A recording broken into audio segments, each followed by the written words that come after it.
శుక్లంబరధరం విష్ణుం శశివర్ణం చతుర్భుజం ప్రసన్నవదనం ధ్యాయేత్ సర్వవిఘ్నోపశాంతయే. ఓం గం గణపతయే నమః. ఓం శ్రీమాత్రే నమః. ఓం శ్రీ గురుభ్యోం నమః.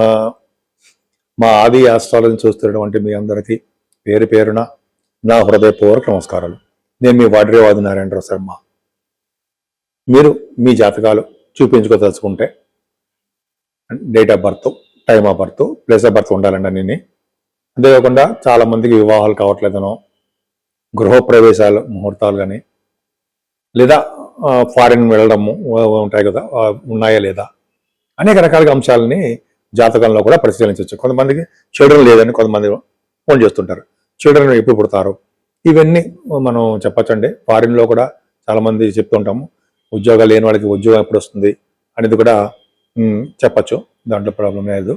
అంతేకాకుండా వాస్తు సంబంధించిన విషయాల్లో కూడా మీకు ఏమైనా డౌట్లు ఉంటే మీరు ఫోన్ చేయొచ్చు. ఒకవేళ నేను ఫోన్ లిఫ్ట్ చేయలేకపోతే ఇలా షూట్స్లు ఎక్కడైనా ఉంటే మీరు మీ వాట్సాప్ నెంబర్కి ఫోన్ చేసినా నేను తప్పకుండా రెస్పాండ్ అవుతాను. 16th March 2026 నుండి 31st March 2026 15 days, ఈ 15 రోజులు కూడా మేషరాశి నుండి మీనరాశి వరకు కూడా ఫలితాలు ఎలా ఉండబోతున్నాయో మనం తెలుసుకుందాం. తులారాశి వారికి సంపూర్ణ గురుదృష్టి మీ రాశి మీద పడిందండి. ఎందుకంటే ఏం కావాలి, ఎప్పుడు తెలివిగా, డైనమిక్గా, హ్యాపీయెస్ట్ పర్సన్గా, ఆహ్లాదకరంగా, ఆనందంగా ఎక్కువ మీరు ఉండడానికి అవకాశాలు ఉన్నాయి. అంటే ప్రశాంతమైన వాతావరణంతో అన్ని శుభాలు జరుగుతాయి. ఆర్థికంగా కూడా మీరు నిలదొక్కుకోవడానికి అవకాశాలు బాగా ఉన్నాయంటే ఏమాత్రం ఇబ్బంది పడాల్సిన అవసరం లేదు. సెకండ్ హౌస్ లార్డ్ కుజుడు కూడా మీకు బాగున్నాడు అని చెప్పడానికి అవకాశాలు ఉన్నాయి, బ్రహ్మాండంగా ఉన్నాయి. అంటే మీ సంతానం ద్వారా ధన ప్రాప్తి కలుగుతుంది. మీ కష్టార్జితం కూడా మీకు ఎక్కువ ఉంటుంది అని చెప్పచ్చు. ఎక్కువగా మీరు ప్రయాణాలు చేయడానికి అవకాశాలు ఉన్నాయండి. ప్రయాణాలు చేస్తుంటారు. ముఖ్యంగా మీకు తెలివితేటలు అధికంగా ఉంటాయి. వే ఆఫ్ లివింగ్ స్టైల్ చాలా బాగుంటుంది. ముఖ్యంగా చెప్పాలంటే కొంతమంది న్యూస్ గ్యాదరింగ్లో నిష్ణాతులు బాగా ఉత్తీర్ణత కలిగి ఉంటారు. అంటే బాగా న్యూస్ చెప్పడానికి బాగుంటారు, ధైర్యం కలిగి ఉంటారు. మీ తమ్ముళ్ళకి మీ చెల్లెళ్ళకి మీరే ధైర్యాన్ని ఇస్తుంటారు. చదువులో ఆటంకాలు కలగకుండా బాగా రాణిస్తారని మీరు. రైతులకు కూడా పంటలో నష్టం రాకుండా అద్భుతమైన అవకాశం ఉంది. అసలు మెయిన్ ఇంపార్టెంట్ పంచమస్థానంలో కుజ బుధ రాహుల్ ఉన్నారు. ఉంటే ఏంటి, ముఖ్యంగా స్పోర్ట్స్ రంగంలో ఉన్న వారికి ఆట పాటలందు బాగా ఇష్టపడతారు. ఆ ఆట పాటల్లో అంటే మీరు పాట జనరల్గా అంటూ ఉంటాం, ఆటపాటలు కరెక్టే, కళారంగం కూడా చూస్తాం. సో ఈ కాంబినేషన్ వల్ల, కుజరాహుల్ కాంబినేషన్ వల్ల స్పోర్ట్స్ రంగంలో బాగా రాణిస్తారు. కుజ బుధుల కాంబినేషన్ వల్ల డాక్టర్స్ సంబంధించిన విద్యో, ఇంజనీరింగ్ విద్యో, మ్యాథమెటిషియన్ గానో కుజరాహుల్ కాంబినేషన్ ఖచ్చితంగా అంతే. కుంభరాశిలో కూడా ఉన్నారు. సో ఈ కాంబినేషన్ వల్ల ఖచ్చితంగా మీకు బాగుంటుంది. కానీ రాశిలో కుజుడితో కలిసిన రాహు సంతానం విషయంలో ఇబ్బంది పెడుతూ ఉంటారంటాం కదా, నిజమే, కరెక్టే. సంతానం వల్ల ప్రాబ్లమ్స్ ఉంటాయి. ఆ సంతానం పుట్టడం ఆలస్యంగా అవ్వడము అవకాశం ఉంటుంది. ఏదేమైనా మీకు జనాకర్షణ ఎక్కువ, స్పోర్ట్స్ రంగంలో మీకు బాగా మక్కువ అంటే ఇష్టం, మక్కువ ఎక్కువ. అలాగే మీకు సాహిత్య రంగంలో కానీ, సినిమా రంగంలో కానీ, కళారంగంలో మీరు బాగా సక్సెస్ అవుతారు, అవకాశాలు ఉన్నాయి. స్టాక్ మార్కెట్లో, షేర్ మార్కెట్లో కూడా మీకు మంచి యోగం ఉండడానికే అవకాశాలు ఉన్నాయి. ఏదేమైనా 6వ భావంలో శని, 6వ భావంలో రవి, వీళ్ళిద్దరు కరెక్ట్ అంటే పాపులు ఎప్పుడు 6వ భావం ఉండాలి కాబట్టి మీకు యోగాన్ని కలిగిస్తారు అనడంలో సందేహం లేదు. ముఖ్యంగా రాజకీయ రంగంలో పదవులు రావడము, రాజకీయంగా ఎదగడము, మీరు ఒకటి చెప్తున్నానండి, మీరు గవర్నమెంట్ సంబంధించిన ఉద్యోగాల కోసము ఇంటర్వ్యూస్ వెళ్ళడము ఉంటాయి కదా, వాటిలో గెలుస్తారు మీరు. అలాగే విదేశాలు వెళ్ళడానికి స్టాంపింగ్ అవుతూ ఉంటుంది. శని రవి శలం వలన శత్రువు వలన భయం లేకుండా ఉండడము, రోగ బాధలు తక్కువగా ఉండడము, మేనమామూలుగా బాగుండడము, సడన్ గెయిన్స్ ఉండడము. అలాగే సడన్ గెయిన్స్ అంటే అష్టమం చూసుకుంటాం అనుకోండి, ధనప్రాప్తి కలగడము, సేవగా జనం ఉండడము, కోర్టు కేసులు ఏమైనా ఉంటే వాటి నుంచి గెలవడము జరుగుతుంది ఖచ్చితంగా. శుక్రుడు 6వ భావంలో తప్పు అంటాం కదండి, అంతేనా? 6వ భావంలో శుక్రుడు మనకి అంత మంచి యోగకారకుడు కాదు, నిజంగా కాదు. కానీ ఒక పాయింట్ ప్రకారము అష్టమాధిపతిగా 6వ భావంలో కలిసి ఉన్నాడు. శనితో రవితో కలిసి ఉన్నాడు కాబట్టి ఆ చెడు ప్రభావం తగ్గుతుంది. శుక్రుడు కూడా మీకు మంచి చేయడానికే అవకాశాలు ఉన్నాయి. 26 26 నుంచి సప్తమంలోకి వస్తాడు. రాశ్యాధిపతి సప్తమంలో అంటే విదేశీ పర్యటన చేస్తారు. తెలిసిన సంబంధం అవుతుంది. ముఖ్యంగా 26వ తారీఖు నుంచి 26th మార్చ్ నుంచి వివాహాది వేడుకలు, శుభకార్యాలు, ధర్మకార్యాలు, మంచి మంచి బట్టలు కొనుక్కోవడాలు, వాహన సౌఖ్యము, గృహ సౌఖ్యము శుక్రుడు వలన వస్తుంది. సినిమా రంగంలో కూడా అవకాశం ఉన్నాయి. ఏదైనా భాగ్యస్థానంలో గురుడు ఉన్నాడండి. భాగ్యస్థానం గురుడు చక్కటి యోగాన్ని ఇస్తాడు, అదృష్టాన్ని ఇస్తాడు, ఉన్నతమైన చదువులు ఇచ్చి విదేశాలు వెళ్ళడానికి అవకాశం ఉంటుంది. భాగ్యంలో గురుడు వలన తీర్థయాత్ర చేస్తారు.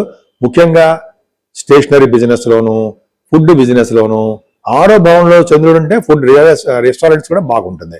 లేదా మిల్క్ బిజినెస్ సంబంధించిన వ్యవహారాలను ఏ బిజినెస్ చేసినా ఆ బిజినెస్ లో కూడా గురుడు కాపాడుతూనే ఉంటాడు. భాగ్యస్థానంలో ఉన్న గురుడు ఎప్పుడు కూడా వేదశాస్త్ర పండితులకి చాలా యోగాన్ని ఇస్తాడు. విద్యలో కూడా బాగా రాణిస్తారంటే సందేహం లేదు. భాగ్యంలో ఉన్న గురుడే. భాగ్యంలో ఉన్న గురుడు వల్ల విదేశాలలో మంచి మంచి చదువు కోసం వెళ్తుంటారు. డాక్టర్ కోర్స్ కూడా చేయొచ్చు, ఇంజనీరింగ్ విభాగాల్లో చేయొచ్చు. మీ చేస్తున్న ఉద్యోగాల్లో కూడా చక్కటి ఉన్నతమైన స్థితి బాగుందండి, భయపడాల్సిన అవసరం లేదు. లాభస్థానంలో కేతువు, భాగ్యంలో గురుడు, లాభంలో కేతువు, 6వ భావంలో రవిచంద్రుడు. ఇంతకంటే ఏం కావాలి చెప్పండి మీకు? పర్ఫెక్ట్ గా బాగున్నాయి.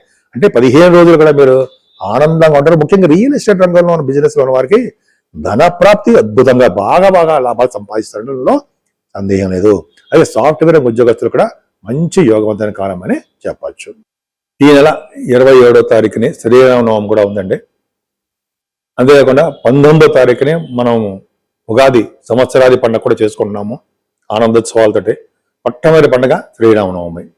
సో శ్రీరామనవమి నాడు అంటే 12 రాసుల వారు చేయదగ్గ అంశం ఏంటంటే, శ్రీరామనవమి నాడు కళ్యాణం, శ్రీరామచంద్రుడికి కళ్యాణం చేయించడం వలన ప్రతి వారికి కూడా అన్ని రకాల శుభాలు జరుగుతాయని శాస్త్రం చెప్తోంది. అంటే కళ్యాణప్రదంగా మన ఇంట్లో అందరికీ ఉంటుంది. అంతేకాదండి, పానకము, వడపప్పు కూడా మనం నైవేద్యం పెడతాము. అలా పెట్టడం వలన భార్యాభర్తలు కలిసి ఉంటారని, భార్యాభర్తల మధ్యలో ఎటువంటి విషయాలు ప్రాబ్లమ్స్ వచ్చినా కూడా మళ్ళీ అవన్నీ కూడా సమసిపోయి కలుస్తారని కూడా, యాక్చువల్గా సీతారాముల్లాగా ఉంటారని మనం పెద్దలు చెప్తూ ఉంటారు. అలా చేస్తాం. అంతేకాదండి, ఈ వేసవకాలం వచ్చింది కాబట్టి ఎప్పుడు జలదానం చేయాలి, ఎక్కువగా మంచినీళ్ళు దానం చేయాలి.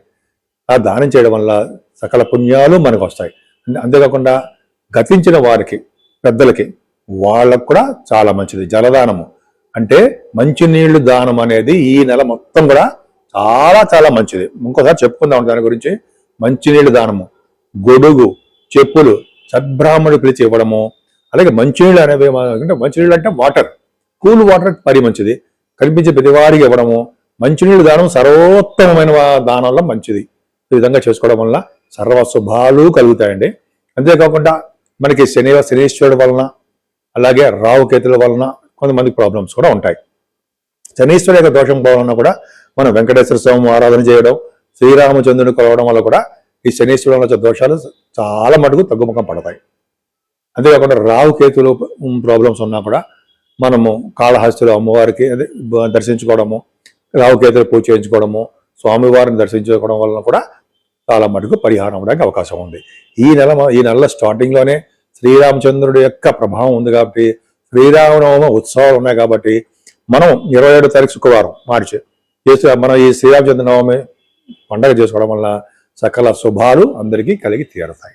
ఈ నెల మొత్తం అంటే 16వ తారీఖు నుంచి మనం చెప్పుకుంటున్నాం కాబట్టి పక్షఫలాల్లో ఫస్ట్ పాయింట్ అంటే మాస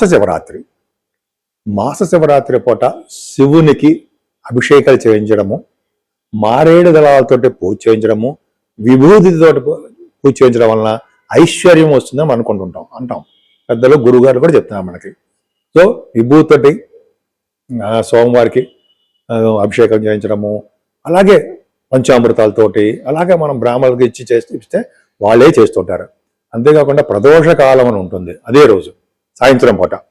ఆ రోజు సాయంత్రం పూట కనుక శివుడికి అభిషేకాలు చేయించుకున్న వారికి సకల శుభాలు కలుగుతాయని, 12 రాసుల వారికి కూడా దోషాలు ఏమైనా ఉంటే పరిహారం అవడానికి ఎక్కువ అవకాశాలు ఉన్నాయి.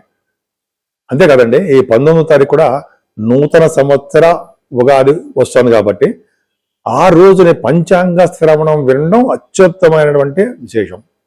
ప్రతి వారు కూడా పంచాంగ శ్రవణాలు వినాలి. అంటే మనకి రాజు ఎవరు, మంత్రి ఎవరు, వర్షాలు ఎలా పడతాయి మీకు తెలియదు ఏముంది.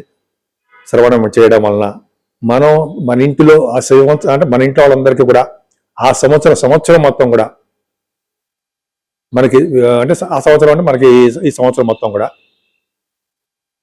అద్భుతంగా ఉంటుందని, మంచిగా చేకూరుతుందని, అలాగే ఏ రంగంలో ఉన్న వారికైనా, సినిమా రంగం కానీ లేదా బిజినెస్ వ్యాపార రంగంలో ఉన్న వారికి కానీ, విద్యా సంస్థలు విద్యల కోసం ఉన్న వారికి కానీ, అలాగే ఏ ఫీల్డ్లో ఉన్న వారికైనా సరే ఈ శ్రీరామచంద్రుణ్ణి పూజలు చేయడము, అలాగే నూతన సంవత్సరంలో కూడా మనం ఈ పంచాంగ శ్రవణం ఉండము, ఆలయ దర్శనాలు చేసుకోవడం వల్ల కూడా సకల శుభాలు కలుగుతాయనడంలో ఏమాత్రం సందేహం లేదు.